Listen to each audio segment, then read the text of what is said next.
Lille ne gagne plus ou presque plus, Lille ne marque plus ou presque plus, symbole de cette disette offensive, Peter Odemwingie. Le Nigérian n'a plus marqué en Ligue 1 depuis 7 mois et 24 rencontres de championnat. Il est sur le banc ce soir. Claude Puel a choisi d'associer Fauvergue et Miralas pour inverser ou pour tenter d'inverser le cours des choses.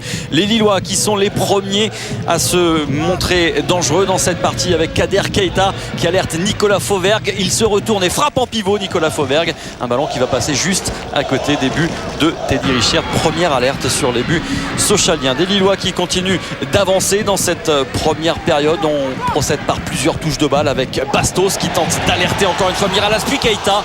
La reprise de l'Ivoirien qui passe à côté des buts de Teddy Richard sur le ralenti. On va voir qu'effectivement cette reprise n'était pas assez appuyée de la part d'Abdoulkader Keita. Une première mi-temps assez terne, il est vrai, 0-0. C'est donc le score à la mi-temps entre frustration et fatigue. Michel Sédou et Jean-Claude Plessis solidaires jusqu'au bout de l'ennui.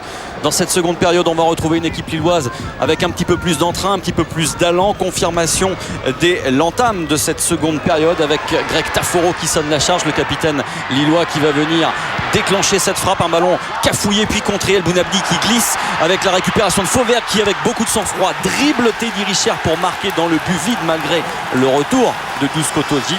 Tout cela est assez confus. À l'arrivée, ça fait tout de même 1-0 pour le LOSC. Teddy Richard qui tente de réconforter son défenseur central. Sur le ralenti, on va voir que l'international marocain Hakim El Bounabdi glisse au moment de vouloir dégager le ballon et ensuite avec beaucoup de sang-froid Nicolas Fauvergue vient inscrire son 3e but de la saison et surtout vient délivrer cette équipe du LOSC qui logiquement malgré tout mène 1-0 face à cette équipe de Sochaux. Dès lors, Lille est libérée et Lille continue de prendre les espaces et d'accélérer, surtout chose que l'on n'avait pas vue en première période. Jean de Macoun à la baguette avec Mathieu Bodmer qui lance ce ballon à destination de Miralas qui s'appuie de nouveau sur Bodmer. La remise est impeccable et la accélération de Kevin Miralas pour le 2-0.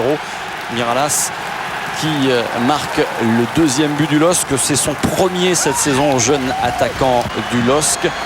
But de Miralas, but de Fauvergue, coaching gagnant pour Claude Puel. Et on voit sur le ralenti que la défense centrale sochalienne est sans doute un petit peu absente sur cette percussion de Kevin Miralas.